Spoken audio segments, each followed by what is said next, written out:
जय माता दी, जय मां कामाख्या, जय श्री महाकाल महाराज। मां भगवती जगत जननी आप सबको सुखी रखे, स्वस्थ रखे, प्रसन्न रखे।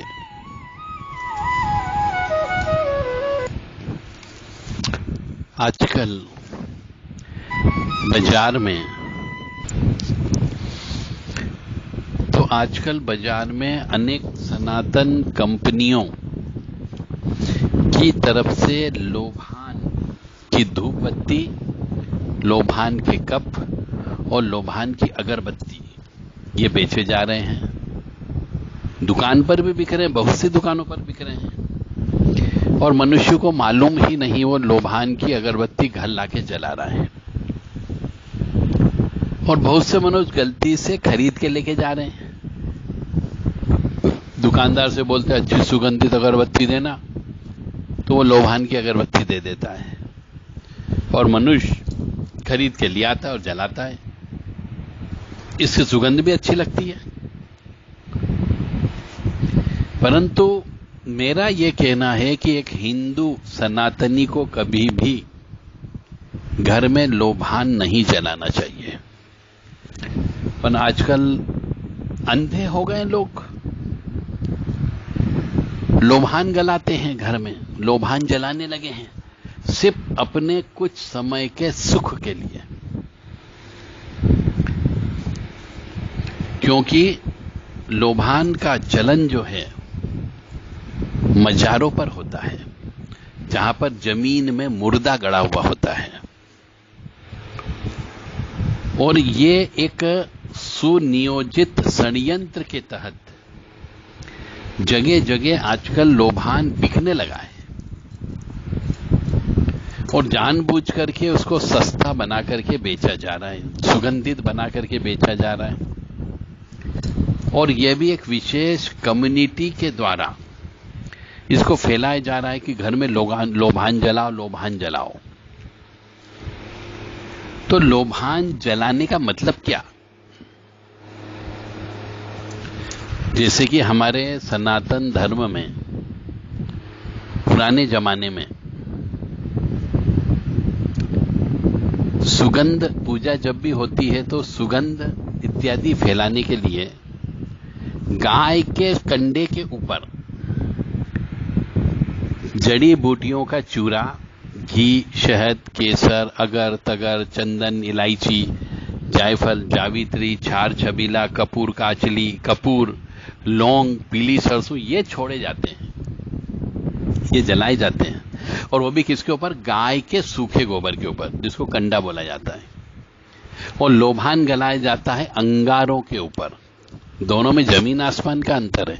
वो लकड़ी के कोयले होते हैं और ये गाय का जो पवित्र होती है, जिसमें हम लक्ष्मी जी का वास कहते हैं गाय के गोबर में, उसके ऊपर छोड़ा जाता है, जिससे भी सुगंधित द्रव्य के माध्यम से सुगंधित हविष्य निकलती है। आरती दिखाने का कार्य भी यही होता है। कपूर से निकला धुआं घर के कोने कोने में यदि फैल जाए तो नेगेटिविटी खत्म हो जाती है। परंतु यदि घर के कोने कोने में कोयले के ऊपर जला हुआ लोभान का धुआं चला जाए तो नेगेटिविटी आ जाती है। दोनों में जमीन आसमान का अंतर है। बहुत गहराई से विश्लेषण कर रहा हूं, समझने का प्रयास करिएगा। और आज के बाद कभी भी घर में लोभान मत जलाइए। यदि आप जलाते हो तो चेक कर लीजिए कि मेरे को लोभान क्यों नहीं जलाना है, क्यों नहीं जलाना है। अब हम ये देख रहे हैं कि लोभान का उपयोग कहां कहां पर होता था। तो लोभान का उपयोग मजारों पर होता है, जहां पर दरगाह होती है, वहां पर कोयले जले हुए होते, कोयले, गाय नहीं होती, गाय का कंडा नहीं होता है। उन कोयलों के ऊपर, अंगारों के ऊपर ये लोभान का चूरा डाला जाता है और आज भी इसका प्रयोग करते हैं। अब मैंने जो शब्द यूज किया मजार या दरगाह, यानी मुर्दा, वहां दफन है, यानी मुर्दे को उसकी आत्मा को जगाने के लिए, उसकी शक्ति का उपयोग करने के लिए लोभान जलाया जाता है। जमीन आसमान का अंतर है। हम देवी देवता को जागृत कर रहे हैं और लोभान के माध्यम से मुर्दे को जागृत किया जाता है। क्योंकि मैं भी एक शमशान का काम करता हूं, कच्चे मसान का काम करते हैं, पक्के मसान का काम करते हैं, मरघट का काम करते हैं, तो बहुत बारीकी से इसके ऊपर विश्लेषण किया पढ़ा लिखा होने के व्यक्ति के कारण। तो मुर्दे की शक्ति को जगाना हो तो लोभान का प्रयोग किया जाता है। और मुर्दा यानी कि प्रेत, प्रेत योनि के लोग, जिसे हम पितर भी बोल सकते हैं, यानी प्रेत यानी कि पितृ, इसके कोहराम से बचने हेतु हम पितृ पक्ष में सारे कर्मकांड करते हैं। सारे कर्मकांड का मतलब हो गया गाय के सूखे गोबर के ऊपर घी डालते हैं, शक्कर डालते हैं, खीर डालते हैं, न कि लोभान। पिंडदान करते हैं, तर्पण करते हैं, गायों को भरपेट भोजन कराते हैं। ये पितृपक्ष में होता है हमारे यहां पे। और उल्टा लोभान जो है उन प्रेतों को आकर्षित करने के लिए लोभान जलाया जाता है। यानी कोई मुर्दा सोया हुआ है, उसे जगाना हो तो लोभान का प्रयोग होता है। अब यहां पे शिक्षा वाली बात यह आ गई है कि यदि शमशान में आप मुर्दे को जगाने के लिए जा रहे हो या शमशान में मुर्दा जगाते हो, जलाना नहीं, जगाते हो, तो वहां पर लोभान का प्रयोग होता है। क्योंकि हमें उस मुर्दे की आत्मा को आकर्षित करना होता है। औंधी खोपड़ी मरघटिया मसान, मैं पूरा मंत्र नहीं बोलूंगा, पर ऐसे मंत्र बोले जाते हैं इसमें। तो मजारों पर लोभान ही क्यों जलाया जाता है साहब? क्योंकि लोभान की सुगंध से सैयद नाम के शक्तियां जो थोड़ी शक्तिशाली होती है, वीर नाम की शक्तियां जो शक्तिशाली होती है, जिन जिन्नात यानी और शक्तिशाली शक्तियां होती है, इनको प्रसन्न किया जाता है। और जब ये शक्तियां प्रसन्न हो जाती है तो धीरे धीरे ये आपके घर के अंदर प्रवेश कर जाती, क्योंकि घर के अंदर भी आप लोबान जलाने लगते हो, सपने में आने लगती है दरगाहें, मजार सपने में आने लग जाती, हरे कपड़े वाला सपने में आने लग जाता है। तो धीरे धीरे क्या होता है कि आपके घर से आपकी कुल देवी या कुल देवता हट जाते हैं। वह आपके घर के चौखट के ऊपर या घर के अंदर गलत शक्तियों का डेरा लगना शुरू हो जाता है। क्योंकि जैसे आप लोभान जलाते हो, घर के आसपास की प्रेतात्मक शक्तियां, घर के आसपास जो एक्सीडेंटल डेथ हुई हो, कोई ऊपर से गिर गई हो, स्त्री पुरुष बच्चा कुएं में गिर के मर गया हो, करंट लगने से मर गया हो, आत्महत्या कर ली हो, किसी की हत्या हो गई हो, किसी को सांप ने काट खाया हो, गाय हिंसक पशुओं के द्वारा मर गई हो, तो ऐसी जो प्रेतात्मक शक्तियां होती है वह आपके घर पे आना चालू हो जाती है। तो इसका मतलब ये नहीं होता है कि अचानक से आपके ऊपर आफत आ जाएगी। नहीं नहीं नहीं नहीं, ऐसा नहीं होता है। क्योंकि जो बुरी शक्ति आई है वह भी आपको बहुत तरह से फायदे पहुंचाती है। जैसे जैसे आप लोभान गलाना चालू करते हैं, लोभान जलाना चालू करते हैं, घर के अंदर लोभान का धुआं करते हैं, वह प्रसन्न होकर के आपके घर तक आ जाती है और फिर आपको धीरे धीरे अनेक तरीके से लाभ पहुंचाती है। साल 2 साल 3 साल तक आपका बहुत लाभ होता है।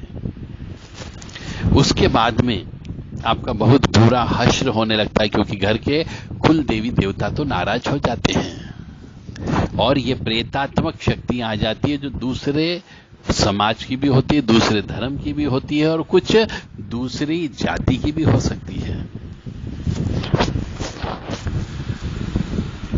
अब जब बुरा हश्र होता है तो इनकी भी कुछ इच्छाएं होती है। हर आत्मा की कोई ना कोई इच्छा होती है।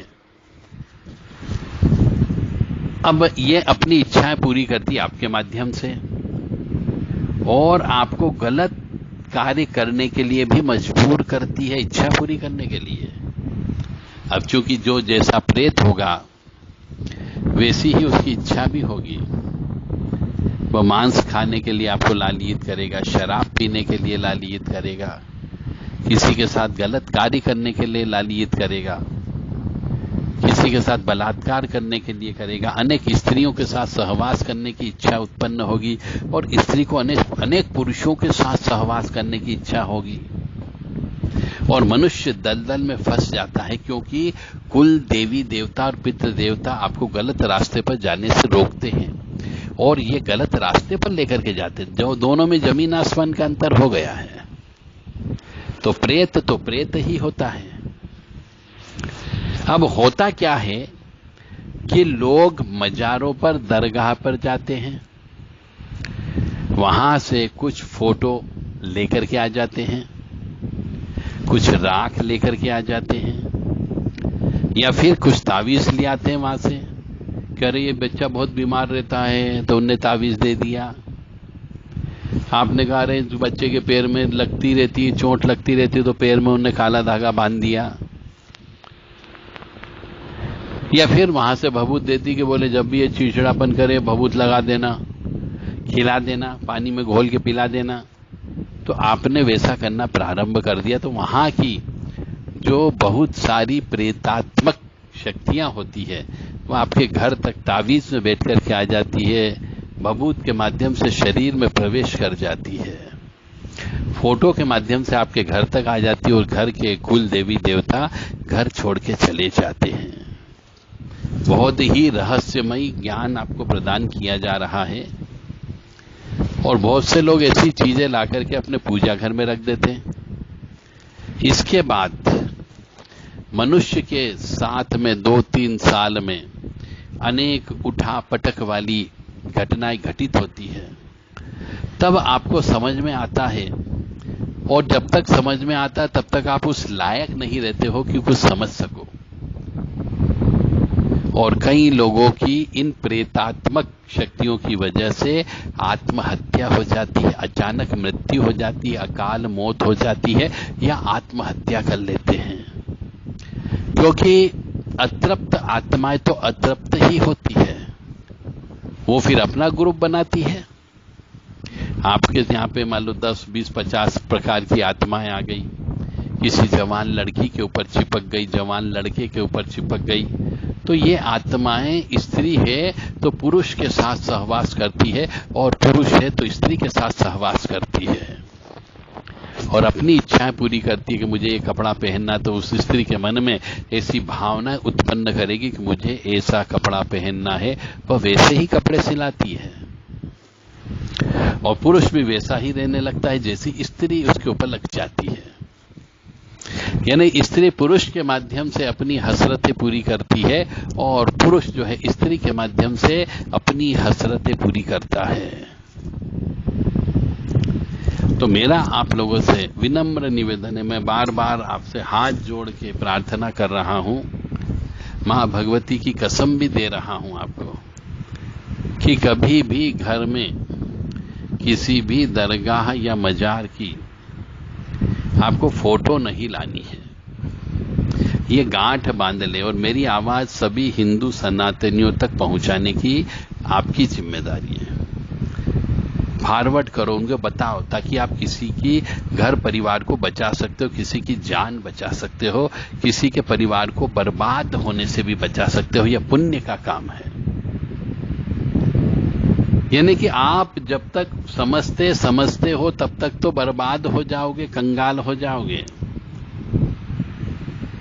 इसलिए फिलहाल आपसे इतना ही विनम्र निवेदन है। क्या निवेदन है? कि किसी भी दरगाह पे नहीं जाना है, किसी भी मजार पे नहीं जाना है, वहां से कोई भी फूल, धूप बत्ती, धूप, लोभान या हरी चादर या वहां की कोई ईंट या वहां की कोई भभूत आपको अपने घर पर नहीं लाना है। और नहीं अपने जहां कुल देवी देवता बैठे रहते हैं वहां पर नहीं रखना है। यानी जहां पर हम पूजा करते हैं अपने ईश्वर की, उस जगह न तो पितरों की तस्वीर होनी चाहिए, न कोई व्यक्ति मर गया उसकी तस्वीर नहीं होनी चाहिए, दरगाह की तस्वीर नहीं होनी चाहिए, और वहां से कोई भी लाया हुआ धागा, तावीज, गंडा कुछ भी आपके शरीर पर नहीं होना चाहिए। आप सोचिए, विचारिए, मनन करिए। आप पढ़े लिखे व्यक्ति हो, समझदार व्यक्ति हो, विचार भी कर सकते हो। भगवान ने आपको पागल नहीं बनाया है, भगवान ने आपको बुद्धि दी है, ज्ञान दिया है। तो इसके तथ्यात्मक कारणों पर आप जाइए, गहनता से सोचिए, क्योंकि यह विषय जो है विवाद का विषय नहीं है, तर्क वितर्क कुतर्क का विषय नहीं है। यह स्वीकार करने का है कि हम सनातनी हैं, हम ईश्वर की पूजा करते न कि प्रेतों की पूजा करते हैं। मैं मां भगवती जगत जननी और परम पिता परमात्मा से प्रार्थना करूंगा कि आप सभी को सद्बुद्धि प्रदान करें, और यदि आपके घर में ऐसी कोई चीज आ गई है, आप लाके रख ली है भूलवश कि ज्ञान नहीं था, अज्ञानता की वजह से, तो उसे निकाल फेंको, नदी में जाके विसर्जन कर दीजिए, और घर की सफाई करिए, घर के मंदिर की सफाई करिए। घर के मंदिर में यदि आपने पितरों की तस्वीर रख रखी है तो उसे भी हटा दीजिए। पितरों की तस्वीरों को घर में नहीं टांगना चाहिए, और नहीं घर में भगवान के साथ में पूजन करना चाहिए। बहुत से मनुष्यों को मैंने देखा है कि वो कोई हवन करवाते हैं, कोई पूजन करवाते हैं, गृह प्रवेश करवाते हैं, शादी ब्याह करवाते हैं, मांगलिक कार्यक्रम होता है, तो सबसे पहले पितरों की तस्वीर लाके रख देते हैं। अरे भैया, वो व्यक्ति मर चुका है, वो जा चुका है, अब उसको काहे को याद करते हो? आपने उसके निमित्त जो दान धर्म करना था वो सब कर दिया, उसके निमित्त आपने पिंडदान करना था वो कर दिया, वर्ष श्राद्ध आपने कर दिया, और जो पहले जा चुके पितृगण हैं उनके साथ सब पिंडीकरण कर दिया, त्रिपिंडी श्राद्ध कर दिया। तो फिर अब उनको काय को याद करते हो और काय को मांगलिक कार्यक्रम में प्रेतों को बुलाते हो? बहुत से पंडित जी लोगों को भी देखा जिनको ज्ञान नहीं, अज्ञानी है, अनाड़ी हैं, तो वो भी पितरों के बोल बोल के मंगाते हैं, बोल बोल के मंगाते कि आप तो अपने घर के कोई भी दादा हो, दादी हो, जिसे आप प्रेम करते थे, अपने माता पिता मर गए हो, भाई मर गया हो, कोई भी परिवार का सदस्य मर गया हो, उसकी कोई तस्वीर हो तो ले आओ, वो भी देखेंगे कि देखो पूजा हो रही है।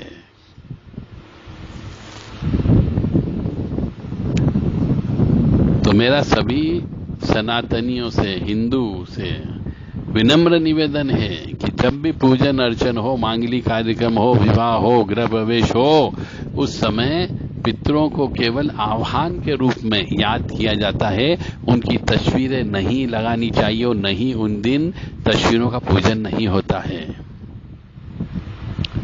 कोई भी कार्यक्रम करते हैं तो शास्त्र में ऐसा लिखा हुआ है कि हम नांदी श्राद्ध कर्म करना चाहिए। तो आप हमारे शास्त्र के अनुसार नांदी श्राद्ध कर्म करिए ना, उसमें कोई आपत्ति नहीं है। गृह प्रवेश करने के पहले भी नांदी श्राद्ध कर्म करिए, विवाह करने के पहले भी नांदी श्राद्ध कर्म करिए, परंतु इस तरीके से लोभान जलाना घर के अंदर बिल्कुल भी अनुचित है, नहीं जलाना चाहिए। मानो या न मानो, ये पूर्णतः सत्य है। यदि आप मानोगे तो आप सुखी रहोगे, आपका परिवार सुखी रहेगा, नहीं मानोगे तो बर्बाद हो जाएगा, और ऐसे बर्बाद हो जाओगे कि फिर आप उठ ही नहीं पाओगे, क्योंकि जिसके पास भी जाओगे वो मना कर देगा कि ये काम हम नहीं कर सकते। अतः आपसे विनम्र निवेदन है, पुनः एक बार और निवेदन करता हूं, मेरी आवाज ज्यादा से ज्यादा अपने सभी जिनका आप सुख चाहते हो, चैन चाहते हो, देखते हो कि ये बहुत कष्ट में है, दुविधा में है, उनको अवश्य भेज दें, फॉरवर्ड कर दें। ताकि उनका जीवन परिवर्तन हो जाए, उनके परिवार का जीवन परिवर्तन हो जाए, उनकी सोच में परिवर्तन आ जाए। मैं अपना धर्म निभा रहा हूं, अब आपका काम है कि इस धर्म को आप आगे भी बढ़ाएं और निभाएं और पुण्य कमाएं। जय माता दी, जय मां कामाख्या।